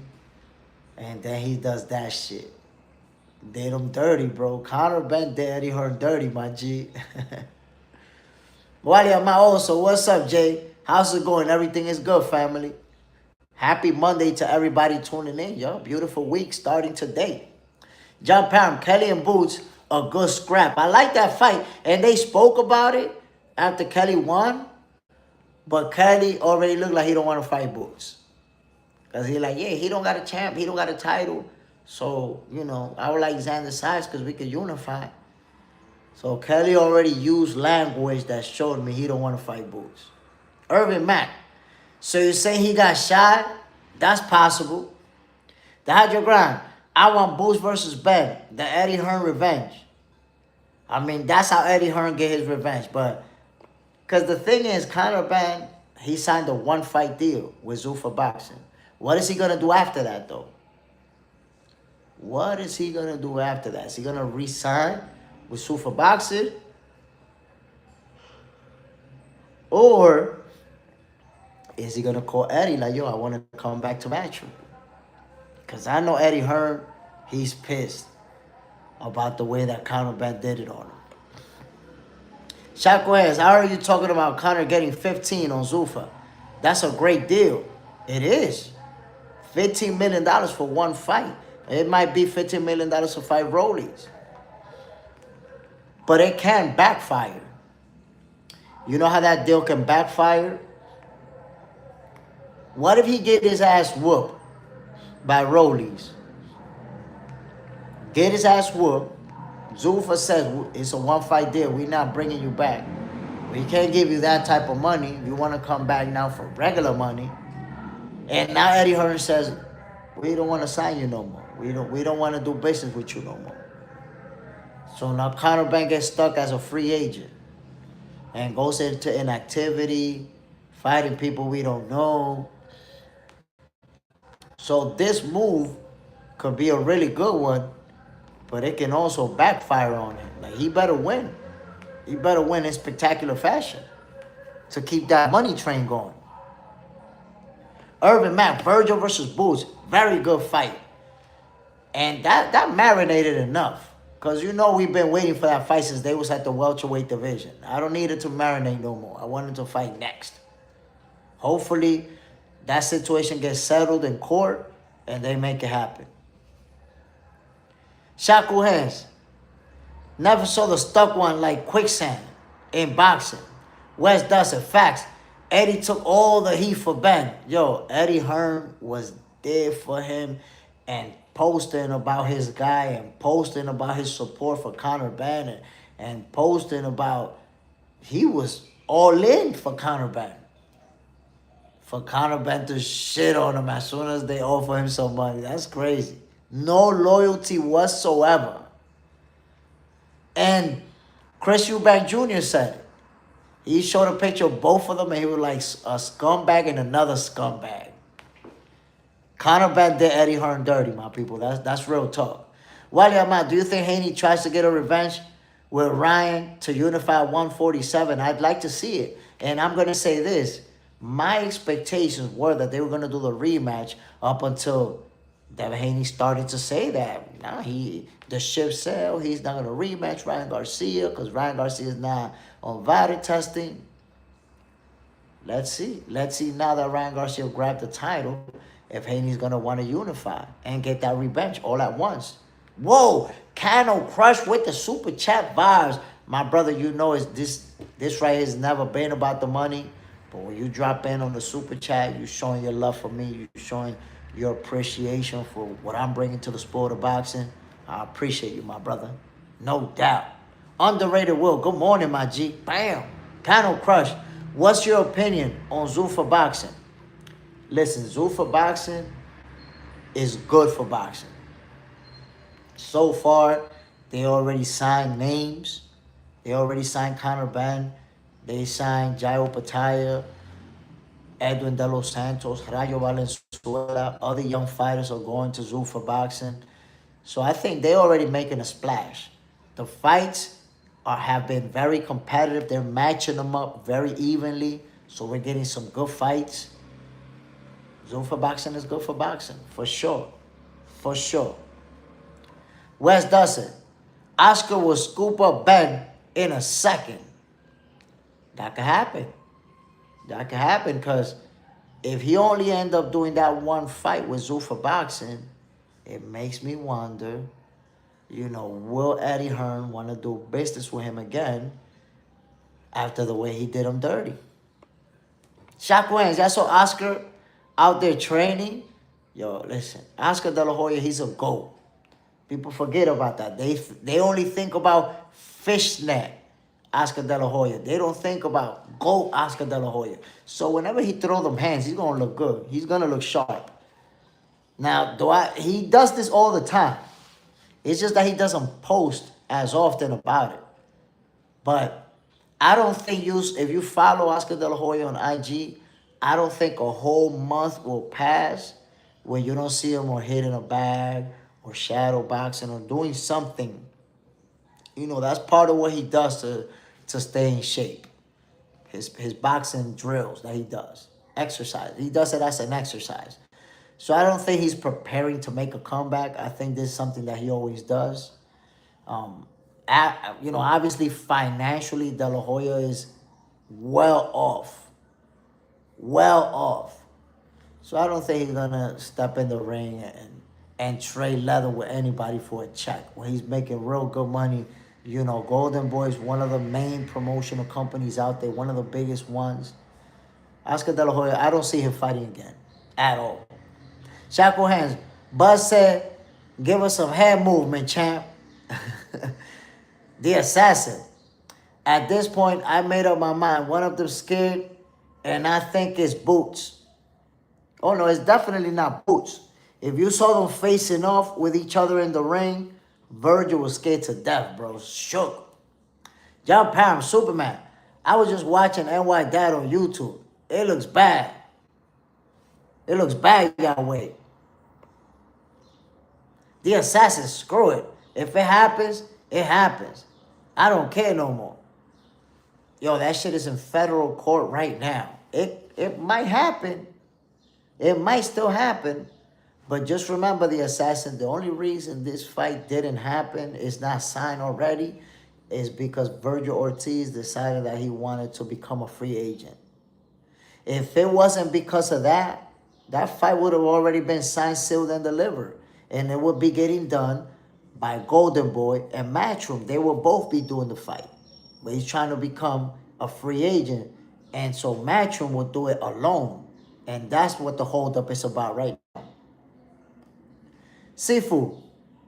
Honestly, all the fights, including UFC fights, were buffered for the big name opponents and waste of time. John Parham, Assassin Bro, I feel under. Shakur hands. It's terrible. We are banned from going outside technically until 12 p.m. Damn, that sucks. Basically a curfew. Wes Dustin, Oscar Floyd 2 would be wild. And we should have got that rematch. Floyd ducked that rematch. There you have it. Floyd actually ducked that rematch. If you may recall, Floyd retired for 2 years. For 1 year and came back after that rematch clause was over. And let me tell you something. Oscar De La Hoya lost versus Floyd in a split decision. I want you guys to take this into consideration. A split decision to Floyd Mayweather. Oscar De La Hoya, by the time he fought Floyd, was a full-blown cross-dressing cokehead, on drugs, wearing dresses and wigs, drinking alcohol. Like Oscar De La Hoya's personal life was in shambles. And he still fought Floyd to a split decision. That actually tells you how great the guy was. How great of a fighter he was. That you fought Floyd Mayweather and went to a mother effing split decision with the GOAT. You gotta respect, you gotta respect Oscar De La Hoya, bro. Oscar kind of crushed with the super chat vibes. Once again, salute my brother, showing love early on a Monday morning. Oscar Duarte versus Hitchens. What really happened? So Hitchens pulls out. He says he was sick. He had the flu. And he pulled out hours before the fight. Oscar De La Hoya says that he wants an investigation because he did the weigh-in and he was good. The same day of the fight, he was good. Pulled out hours after the fight. I'm going to be honest. When a fighter says, I don't feel good, I'm pulling out, I tend to believe it, me. Unless there's some evidence to prove otherwise, I'm going to believe the fighter. You know why? Because especially when it's a world champion, when you at that level, your training camp costs a lot of money. Your training camp, you're using certain equipment, you're using a certain facility, you're doing the whole cutting weight with the right nutrition. Everything that takes place for you to do a training camp for a world champion is expensive. You spend a lot of money. So it's hard for me to even believe, and I don't think Oscar De La Hoya believes it either, that a world champion like Richardson Hitchens is going to have 8, 10, 12 weeks of training camp. And then on fight, they be like, yeah, I'm not going to fight. Get cold feet. That shit just doesn't happen in real life. So I think he really was sick and said, you know what, I'm not going to go into this fight like this. It sucks. Maybe he was trying to, weather the storm. And in the morning and shit, dealing with it. But you imagine, bro, it's a couple hours before the fight and you got a bad headache. You got a cough. You got a runny nose. You step in the ring like that, you're going to get your ass whooped. You're going to get... And then nobody's going to want to hear no excuses. Remember when Tio lost to Cambosis? Nobody want to hear no excuses. You lost to Cambosis and that's it. Don't nobody talk that man damn near lost his life during training camp. Nobody care about that shit. It's about who wins and who loses. Tio lost. He gambled and lost. Richardson Hitchens could have lost yesterday under the same circumstances. Instead, he pulled out. So if he got health issues that he dealing with and he want to pull out, I support that. Pull out. Don't go get your ass whooped trying to play tough. Wally Ahmad, Ryan better leave Shakur alone. Shakur is really fast and a sound technical fighter. That's not a good fight for Ryan Garcia. Look, I got Shakur winning that fight, but if Ryan Garcia wants it, let him have it. He believe in himself. He believed that he could pull off the upset in that fight. And I think that could be a competitive fight too, man. They know each other. They fought each other in the amateurs. Ryan Garcia says he won that fight and they robbed him. So he feels some type of way. Let's see. Let's see it.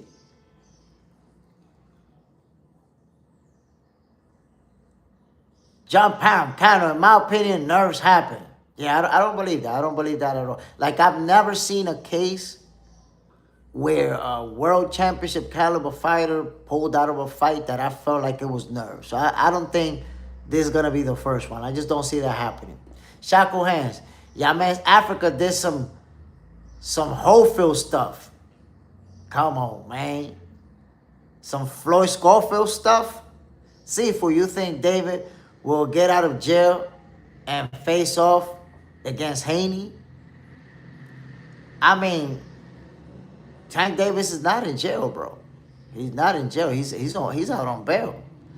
I don't know, man. I don't know. Honestly, I expect Tank Davis to come back to boxing, but I think he's gonna come back to the 140 division. Devin Haney's at 147, even talking about going to 154. So I think we may never see Tank Davis versus Devin Haney, just because they're gonna be multiple divisions apart. I don't know. We may actually not see that fight unless, and that's the thing, Tank, if he moves up to the welterweight division, I think it'll be like at the tail end of his career, by which time Devin will be like at 154, maybe even 160. So I don't know. I think there's a better possibility that we get Tank Davis and Shakur Stevenson, simply because even Shakur said it himself. If he don't get a big name to fight next, he'll go back down to 135. So him and Tank are going to be close to the same weight. Devin, he's going to be a little bit too far from Tank, so we may not see that.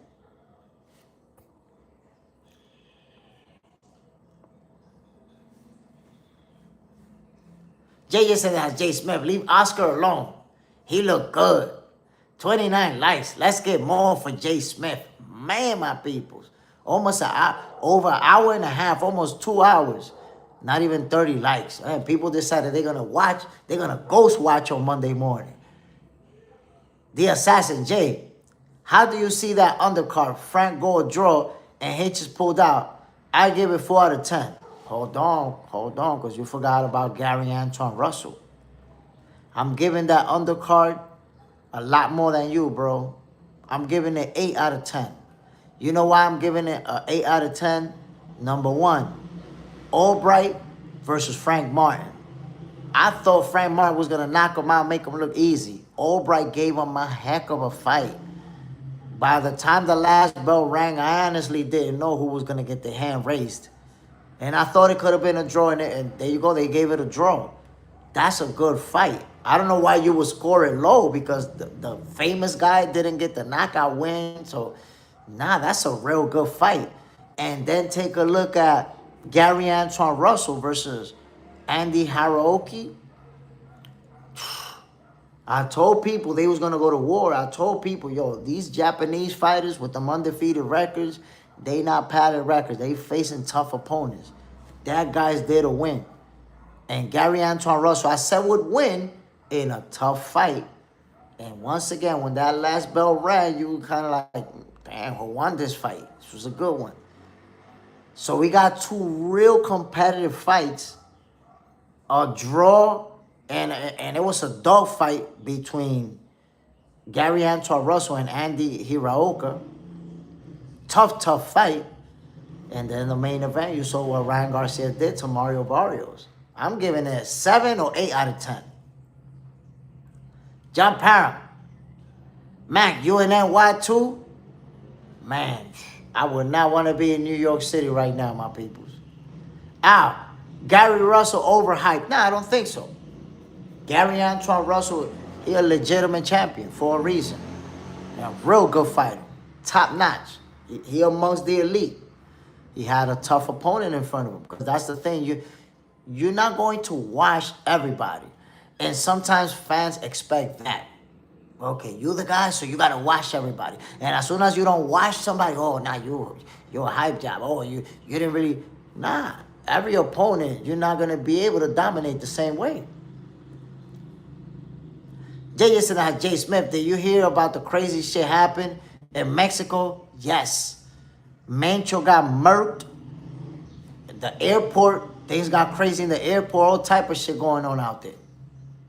So anybody in Mexico, be careful out there, my peoples. John Parham, Albright definitely raised his stock for sure. For sure. Al definitely got tested. The assassin. And I was just starting to like Hitchens too. Jay, but we'll see if he push for the rescheduling. That will show he's realer than Keyshawn. You see, I don't think we could compare his situation to Keyshawn because in that case, he could have made weight and he moved up to the division. Now, if you tell me that he's going to stay in the division and not fight the opponent, then I'm like, oh, that's funny stuff. But he moved up. And we've seen that happen a lot in boxing where the fighter knows they can't continue to make weight. So what they do, they move up. Remember Shakur Stevenson, his last fight in the welterweight division, in 130, he didn't make, in 130. His last fight that he didn't make weight. And after he didn't make weight, he moved up. We've seen that a lot in boxing. So Keyshawn is not the first and won't be the last. Frank Martin damaged goods. I mean, he got one loss. And after that one loss, he won his last fight in devastating fashion. And now he went to a draw. So I don't think he's damaged goods. Hell no. John Parham, Frank just got a regular B-level fighter who needs to work on his gas tank. John Parham, y'all notice how Keys has taken to social media? Bro been doing the most. He doing everything. He trying to get Devin Haney to bite. He trying to get he's even talking about, I got you running from your division. Shakur hands, John, chill, bro. Ghost ain't Albright just a dog. Your name caught that KO on that old cat last fight. I gotta tell you, man, Albright, he caught a lot of us off guard, including Frank Martin. John Parham, Gary got lucky from the low blow, which I felt was a BS call. JJ Sanejas, people are mad at you again because you predict the fights right again. I mean, what can I tell you, bro? The same people that was telling me Barrios was going to cook Ryan Garcia showed up today talking about Barrios is a C-level fighter. He's a bum. Yo, why you didn't say that when you was predicting the fight? Why did you predict that this bum was going to beat Ryan Garcia? Wes does it. People forget you're adjusting to a new guy in real time. It ain't always pretty to figure out an unbeaten guy you've never seen. That's true. That is true. That's why, look at Bud Crawford fighting Madrimov at 154. That was a tough fight. Guy we ain't never seen. Top level guy. And Gary Antoine Russell had to face that type of opponent. A guy who never took a loss with a high knockout percentage. And I told you guys before, these Japanese fighters who have, over 20 wins, undefeated records, high knockout percentage, they always for real. They always for real. They always about that life. I saw what I expected to see from Andy Hiraoka. The assassin. Yeah, I think that Frank Martin KO of the old cat was bogus. Dude was there to be hit. And Gary Russell fight would have went differently if it weren't for that low blow. Look, man, this Japanese opponent who Gary Antoine Russell fought, a tough opponent, big. A tough opponent. People didn't want to. I had people telling me that it was going to be easy.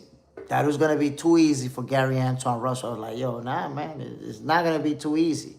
That's not the type of fight that you're going to see. Bo Rice. You know who's who? Gary versus who's next?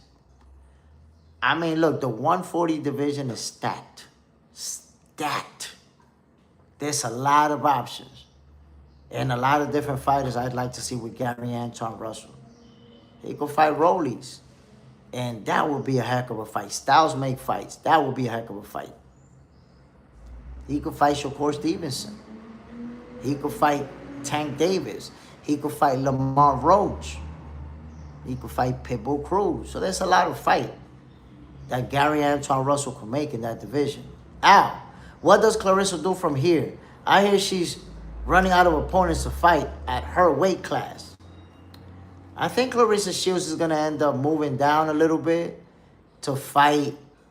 I always wanted to see Clarissa and Alicia Baumgartner, man. They just need to find the right weight where they can meet up.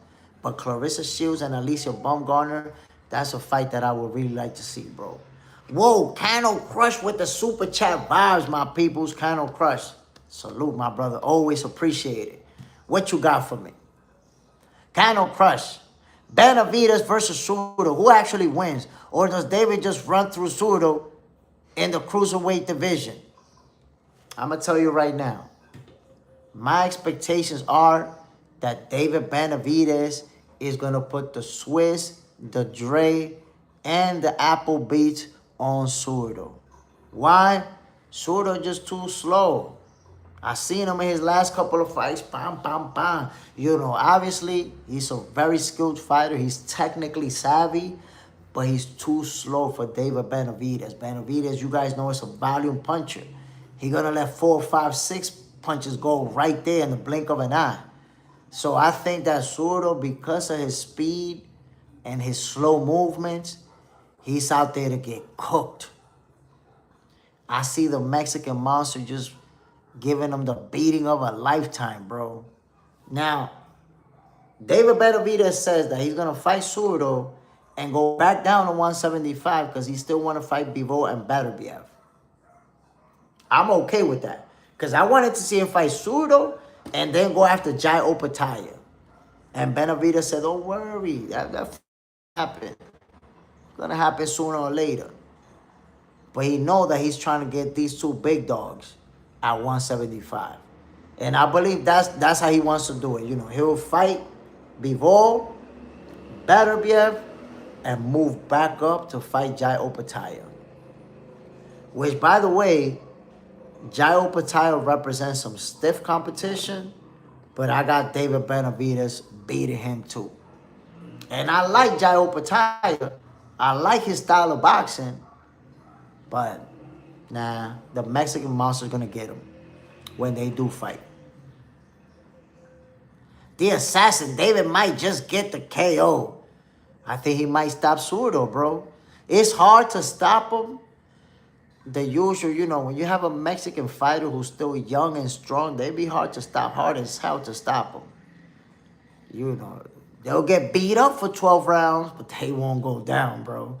So I won't be surprised if Zurdo go the distance, but David Benavidez is going to put a number on him. Watch. JJ's in the house. Put your money on the monster now so you can get better odds before it gets closer. You know the drill. You know the drill, JJ's in their house. Joe Jacket, peace from Tennessee. Boxing, hit that like button on my way in. Appreciate you, my brother. Joe Jacket is in the building. No ghost watching. You see what I'm saying? Some of you guys show up, bam, activate that like button right away. John Parham, J. Smith, I suggest Assassin next up for a wrench. What you think? Bro, always here and always show support and talking good boxing. That's facts, man. That's facts. That's facts. The assassin know what he talking about. The assassin. Welcome to the family, fams. Bam. Hold that wrench. Well, it's not a wrench no more. It's kind of a shield. We so used to the wrench. They got a shield now. I don't understand the shield, bro. The wrench made more sense, but maybe that's because we're used to it. Maybe. My peoples. We're about to finish this show, but before I do, I want to say salute to everybody who tuned in on this beautiful Monday morning. John Parham, George Atkin, JJ's in their house, the assassin, the new admin in the building, Cano Crush. Hold on, man. Cano Crush too, man. Cano Crush been showing out, been showing love. Oh, no, Cano Crush, you already a moderator. You've been a moderator. Cano Crush in the building. Salute my brother Bo Rice in the building. Al and everybody else who tuned in this morning. The Hydro Grind was also in the building.